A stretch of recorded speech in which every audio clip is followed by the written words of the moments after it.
बड़ी कसोमकस से निकल रही है ज़िंदगी। किसी को रास्ता पता नहीं, किसी को मंजिल। जिसे दोनों पता है उसे कहीं जाना नहीं, और जिसे जाना है उसे कुछ पता नहीं। आज हम पाएंगे अधिकतर विद्यार्थी, अभिभावक मतलब उनके गार्जियंस कहीं ना कहीं किसी न किसी मुद्दे पर कंफ्यूज्ड हैं। क्या करना चाहिए, क्या पढ़ना चाहिए, क्या पढ़ाई करने के बाद बेहतर प्लेसमेंट मिलेगा, बेहतर करियर अपॉर्चुनिटीज़ होंगे, अगर विदेश जाना है और विदेश में पढ़ाई करनी है या करियर बनाना है तो कौन से कोर्स करने के बाद फॉरेन में बेटर प्रॉस्पेक्ट्स होंगे। ये अनेकों क्वेश्चन, अनेकों प्रश्न लोगों के मन मस्तिष्क में आजकल पाया जाता है। बोर्ड एग्ज़ाम प्रारंभ हो चुका है, कुछ लोगों की बोर्ड एग्ज़ाम शुरू भी होने वाली है। ऐसे में बच्चे तो बोर्ड एग्ज़ाम दे रहे हैं, लेकिन पेरेंट्स कहीं ना कहीं घर पर बैठे इन प्रश्नों के उत्तर ढूंढ रहे हैं कि आखिर बोर्ड एग्ज़ाम ख़त्म होने के बाद मेरा बच्चा, मेरी संतान आगे क्या करेगा। और इन्हीं प्रश्नों का उत्तर देने के लिए मैं doctor Pavan Dwivedi nation plus news पर आज आपके बीच में खड़ा हूं।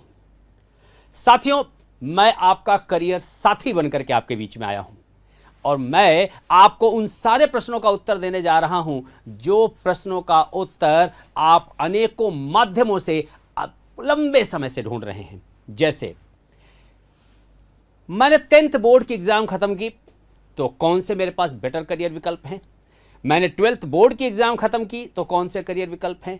12th बोर्ड के बाद खास करके अगर मैंने मैथमेटिक्स ग्रुप लिया था तो कौन से करियर ऑप्शंस हैं। इंजीनियरिंग अगर मुझे करना है तो इंजीनियरिंग की कौन सी ब्रांचेज इस समय हिट हैं, आने वाले समय में कौन से ब्रांचेज में बेटर करियर प्रॉस्पेक्ट्स हैं, इंजीनियरिंग की कौन सी अच्छी कॉलेजेस हैं। बहुत सारे ऐसे विद्यार्थी हैं जिनको इंजीनियरिंग नहीं करना और उन्होंने मैथ ग्रुप लिया है, तो इंजीनियरिंग के अलावा मैथ ग्रुप वालों के पास कौन से करियर विकल्प हैं, उनमें कौन सी अच्छी कॉलेजेस हैं, उनमें कौन से ब्रांचेज हैं, उनमें क्या प्लेसमेंट की अपॉर्चुनिटीज़ है, उसमें अगर गवर्नमेंट जॉब में जाना है तो क्या अपॉर्चुनिटीज़ है, फॉरेन में जाकर के अपने करियर को आगे लेकर के जाना है तो कौन से विकल्प हैं। ये सारी चीज़ों का जवाब मैं दूंगा। मैं आपको जवाब दूंगा यदि आपने बायोलॉजी लिया है, 12th में आपने बायोलॉजी ग्रुप लिया है, तो बायोलॉजी ग्रुप में MBBS, BMS, BHMS, nursing, physiotherapy, veterinary science, fisheries science, ऐसे अनेकों ऑप्शंस हैं। इन ऑप्शंस को कैसे हम अटेन करें, कैसे इनमें हम अपने करियर को आगे लेकर के जाएं, कौन से बेहतरीन कॉलेजेस हैं, इनमें एडमिशन लेने की क्या प्रक्रिया है, एलिजिबिलिटी क्राइटेरिया क्या है, इनके अलावा कौन कौन से बायोलॉजी में कोर्सेस हैं, ये सारे प्रश्नों का उत्तर मैं आपको इस चैनल पर हर बुधवार और शनिवार शाम को 3 बजे मैं इसका जवाब लेकर के आऊँगा। साथियों, बहुत सारे विद्यार्थियों के मन मस्तिष्क में प्रश्न होता है कि सर मैंने साइंस नहीं लिया, मैंने कॉमर्स लिया, मैंने आर्ट्स लिया है 12th में, मैंने 12th में होम साइंस लिया है, तो हमारे लिए कौन से करियर विकल्प हैं। आपके लिए भी अनेकों डजन करियर विकल्प हैं और उन सारे करियर ऑप्शंस को लेकर के मैं आपके बीच में आऊँगा। मैं आपको बताऊँ, भारत सरकार अनेकों दिशाओं में काम कर रही है, अनेकों क्षेत्रों में काम कर रही है। मैं आपको सिर्फ एक एग्जाम्पल आपके सामने रखना चाहता हूं, यूपीआई। वही यूपीआई जो इस समय दुनिया के अधिकतर जो मुद्राएं हैं, जिनको हम करेंसी कहते हैं, उनके लिए हेडेक बना हुआ है। वही यूपीआई जो इस समय दुनिया का सबसे सफलतम ऑनलाइन डिजिटल ट्रांजैक्शन का माध्यम बना हुआ है। कॉमर्स वाले विद्यार्थियों के लिए कहीं ना कहीं एक स्वर्णिम करियर की दिशा में आपके पास अनेकों विकल्प खोलता है। इसी तरह से बहुत सारे अभिभावक, पेरेंट्स यहाँ पर ऐसे भी हैं जिनका ऐसा मानना है कि डॉक्टर पवन द्विवेदी, मेरे मन में प्रश्न है कि हम हमारे बच्चे को अच्छा कोर्स कराना तो चाहते हैं, पर फाइनेंशियली थोड़ा सा हम कमज़ोर हैं, फाइनेंशियली थोड़ा सा हम एक उस कंफर्टेबल सिचुएशन में नहीं हैं कि हम उतना खर्च कर सकें जिस कोर्स को हम टारगेट कर रहे हैं। मैं आपको बताऊं, देश में अनेकों ऐसे कॉलेजेस हैं, अनेकों ऐसी सुविधाएं अवेलेबल हैं जहां पर आपको किसी भी तरह का कोई खर्च नहीं करना है, और अगर खर्च है भी तो बहुत ही नॉमिनल, कुछ हज़ार, और आपके 3 साल के 4 साल के पूरे कोर्स कंप्लीट होते हैं। भारतवर्ष में 100 से ज़्यादा स्कॉलरशिप्स अवेलेबल हैं, लड़कियों के लिए स्कॉलरशिप्स के प्रोविजंस अलग हैं, माइनॉरिटीज़ के लिए भी स्कॉलरशिप्स के प्रोविजंस हैं। ऐसे बच्चे जिनके माता या पिता दो में से कोई एक नहीं है, उनके लिए भी प्रोविजंस हैं। बहुत सारे ऐसे विद्यार्थी हैं जिनके पेरेंट्स की इनकम काफ़ी कम है, 4 लाख, 5 लाख, 8 लाख एनुअल है। ऐसे में उन लोगों के लिए भी बहुत सारे स्कॉलरशिप्स की स्कीम्स हैं। बहुत सारे मेरिटोरियस स्टूडेंट्स हैं, उनके लिए भी स्कॉलरशिप स्कीम्स हैं।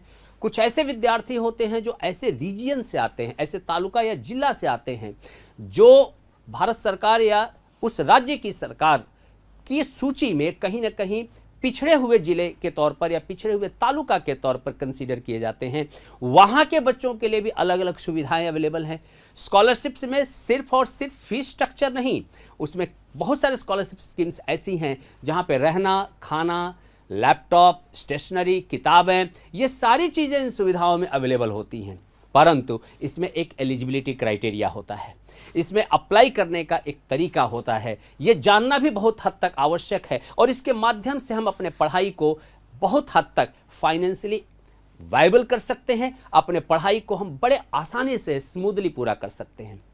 सरकार की तरफ से बैंक के माध्यम से, एजुकेशन लोन के माध्यम से भी पढ़ाई को हम बहुत हद तक आसानी से कंप्लीट कर सकते हैं और अपना एजुकेशन समाप्त होने के बाद जो हमने एजुकेशन लोन लिया है उस एजुकेशन लोन को हम अपने स्वयं उसको लौटा सकते हैं बैंक को। इसके नाते पेरेंट्स के ऊपर फाइनेंशियल बर्डन नहीं पड़ता है।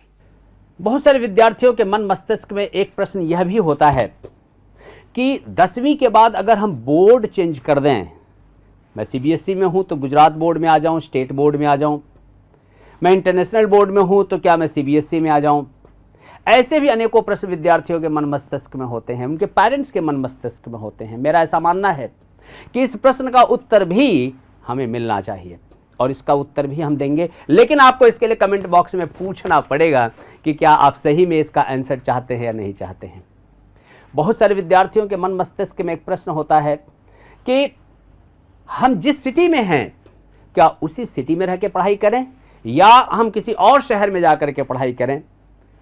इस प्रश्न का उत्तर भी मिलना चाहिए, क्योंकि हम सबको पता है कि जिस शहर में आप हैं उसी शहर में आपको नौकरी मिले या आप उसी शहर में अपने पूरे करियर को आप कंप्लीट करें, ऐसा संभावना बहुत कम सिचुएशन में होती है।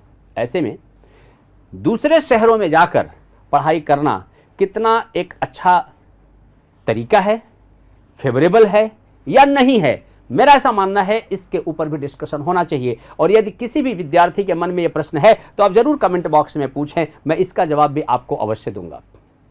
हर एक स्टेट गवर्नमेंट स्टेट लेवल पर स्कॉलरशिप्स देती है। जैसे गुजरात में मुख्यमंत्री युवा स्वावलंबन योजना एक बहुत ही प्रमुख स्कॉलरशिप स्कीम है, पर इसका बेनिफिट कैसे लिया जा सकता है, मेरा ऐसा मानना है कि ये प्रत्येक अभिभावक को पता होना चाहिए, प्रत्येक गार्जियन को पता होना चाहिए, ताकि इसका ऑप्टिमम बेनिफिट पेरेंट्स ले सकें और अपनी संतान को उसका बेनिफिट दिला सकें।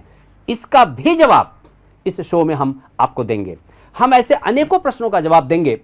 जैसे बहुत सारे विद्यार्थी इस कंफ्यूजन में होते हैं कि अभी जो ट्रेंड चल रहा है कट ऑफ के हिसाब से, क्या हम उसी कोर्स में जाएं या हम उस कोर्स में जाएं जिस कोर्स में मेरा इंटरेस्ट है। कुछ विद्यार्थी ऐसे भी प्रश्न लेकर के आते हैं कि उनके परिवार में कोई व्यक्ति XYZ ब्रांच या कोर्स करने के बाद अपने करियर में सफल हो गया। जैसे लास्ट ईयर एक विद्यार्थी मेरे पास आया था, उसके कजिन भाई ने बीटेक एक ब्रांच में किया था और एक अच्छे पैकेज के साथ उसको प्लेसमेंट मिला था। इसके नाते उसके ऊपर परिवार की तरफ से दबाव था कि यह भी उसी ब्रांच में पढ़ाई करे, क्योंकि उसका कजिन ब्रदर ऑलरेडी उसी ब्रांच में पढ़ाई करके अपने करियर में सफल हुआ था।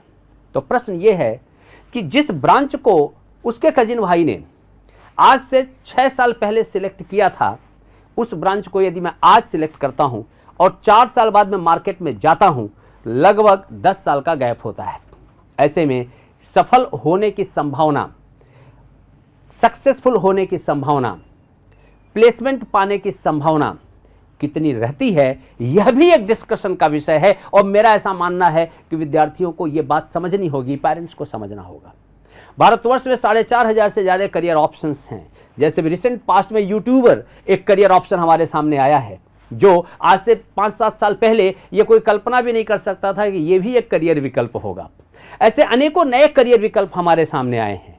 इन करियर विकल्पों को भी डिस्कस करना, समझना और विद्यार्थियों तक पहुंचाना, यह एक आवश्यक वस्तु हो गई है। और मेरा ऐसा मानना है कि इन सबको एज ए होल समझने की आवश्यकता है। बैचलर ऑफ डिजाइन जो कुछ वर्षों तक कुछ लिमिटेड कॉलेजेस तक ही हम इस पे बात करते थे, परफॉर्मिंग आर्ट्स कहीं ना कहीं धीरे धीरे अधिकतर विश्वविद्यालयों से और हमारे करिकुलम से ऑब्सलीट होने लगा था।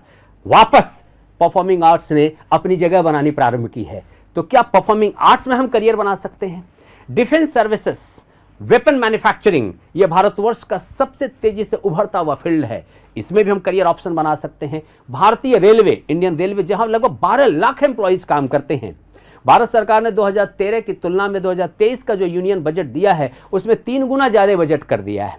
तो इंडियन रेलवे में क्या करियर प्रॉस्पेक्ट्स हैं, क्या करियर विकल्प हैं? यही बड़ोदरा से कुछ ही किलोमीटर दूर दाहोद में 22,500 करोड़ रुपए इन्वेस्ट करके भारत सरकार लोकोमोटिव इंजन मैन्युफैक्चरिंग का पूरा प्लांट एस्टेब्लिश कर रही है। ऐसे में वहां पे क्या करियर ऑप्शंस हैं?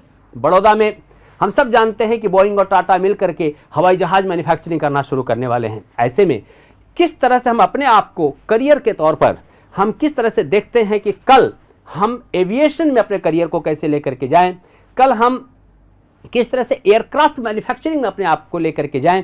149% का ग्रोथ पिछले 7-8 वर्षों में भारत की फार्मास्यूटिकल इंडस्ट्रीज ने किया है। तो किस तरह से मेडिसिन मैन्युफैक्चरिंग, फार्मास्यूटिकल्स में, लाइफ साइंसेज में अपने करियर को देखते हैं, यह भी एक बहुत बड़ा विषय है। जिस तरह से फार्मडी तेजी से उभरा है, डॉक्टरेट इन फार्मेसी, और आने वाले समय में फार्मडी कहीं ना कहीं हमारे हॉस्पिटल्स का एक एसेंशियल पार्ट बन जाएगा। ऐसे में फार्मडी को हम कैसे देख रहे हैं, वेटनरी साइंस को हम कैसे देख रहे हैं, एनिमल हस्बेंड्री को हम कैसे देख रहे हैं, फिशरीज साइंस के ऊपर, फिशरीज के ऊपर सरकार ने खूब सारा बजट लगा के रखा हुआ है, तो उसको हम कैसे अपने करियर के तौर पर देख रहे हैं। एग्रीकल्चर ये भारतवर्ष की बैकबोन रहा है और आज भी आप पाएंगे एग्रीकल्चर भारतवर्ष की सेकेंड सबसे ज्यादा कंट्रीब्यूटिंग इंडस्ट्री है। ऐसे में एग्रीकल्चर सेक्टर में भारत सरकार खूब सारा पैसे डाल रही है। आप पाएंगे रियल एस्टेट रेगुलेटरी एक्ट जो सरकार ने पास किया था पिछली सरकार में 2016-17 में, आप पाएंगे वहां पर रूरल एरिया को पूरे रेरा से बाहर रखा गया है। ऐसे में सरकार चाहती क्या है? आप पाएंगे 5GI के माध्यम से सरकार चाहती है कि गांव में खूब सारा नेटवर्क हो, किसका? हमारे डिजिटल प्लेटफॉर्म्स का, इंटरनेट का। और ऐसे में सरकार चाहती है कि सर्विस इंडस्ट्री गांव की तरफ शिफ्ट हो। अगर हम रूरल के डेवलपमेंट की बात करते हैं, एग्रीकल्चर सेक्टर के डेवलपमेंट की बात करते हैं, एक्सप्रेस हाईवे एंड हाईवेज के माध्यम से गांव को सरकार तेजी से जोड़ रही है। पोर्ट बनाने में सरकार खूब सारे इन्वेस्टमेंट कर रही है, चाहे एयरपोर्ट हो, चाहे नदियों में पोर्ट हो, चाहे कोस्टल बेल्ट की बात करूं। ऐसे में ट्रांसपोर्टेशन एक अगला सबसे बेहतरीन फ्यूचर है जहां पे हम अपने करियर को देख सकते हैं। टूरिज्म के ऊपर सरकार खूब सारा इन्वेस्ट कर रही है और सरकार चाहती है भारतवर्ष दुनिया के टूरिज्म का एक सेंटर पॉइंट बने।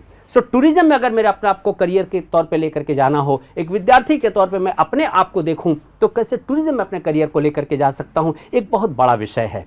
मेरा ऐसा मानना है कि इस समय करियर विकल्प खुले किताब की तरह है। 4,500 करियर विकल्प मतलब होता है कि आपको कई महीने लग जाए बैठ करके लिखने में कि कौन से करियर ऑप्शंस हैं। इसीलिए ये शो हम आपके बीच में लेकर के आए हैं ताकि आपके प्रत्येक प्रश्न का हम उत्तर दे सकें। व्यक्ति का व्यक्तित्व अलग होता है, सबके नेचर अलग होते हैं, सबका पर्सनालिटी अलग होती है, कैरेक्टरिस्टिक्स अलग होती है, एट्रीब्यूट्स अलग होते हैं, एप्टीट्यूड अलग होते हैं, एटीट्यूड अलग होता है। तो जैसे जैसे आपके कैरेक्टरिस्टिक्स अलग होते हैं, एटीट्यूड अलग होता है, वैसे ही करियर ऑप्शंस अलग होते हैं। और इसीलिए शो जो हर बुधवार, हर शनिवार शाम को 3 बजे नेशन प्लस न्यूज चैनल पर जो आने जा रहा है, इन सारे प्रश्नों का उत्तर, इस सारे समीकरण, इक्वेशंस को इकट्ठा करके आपके प्रश्नों का उत्तर देगा। मैं डॉक्टर पवन द्विवेदी, आपका करियर साथी, आपके प्रत्येक प्रश्नों का उत्तर मैं दूंगा। मैं चाहता हूं आप अपने प्रश्न कमेंट बॉक्स में जरूर लिखें ताकि हम आपके प्रत्येक प्रश्न का उत्तर दे सकें और आने वाले समय में आपके बेहतरीन स्वर्णिम करियर में हम भी एक साथी बन सकें, एक कंट्रीब्यूशन कर सकें और आने वाले समय में भारतवर्ष के एक नव निर्माण की प्रक्रिया में हम सब मिलकर के आगे बढ़ें। इन्हीं अपेक्षाओं, आकांक्षाओं के साथ मैं doctor Pavan Dwivedi nation plus news channel की तरफ से हर बुधवार शनिवार शाम को 3 बजे इस शो में आपको सम्मिलित होने के लिए आमंत्रित करता हूं। नमस्कार।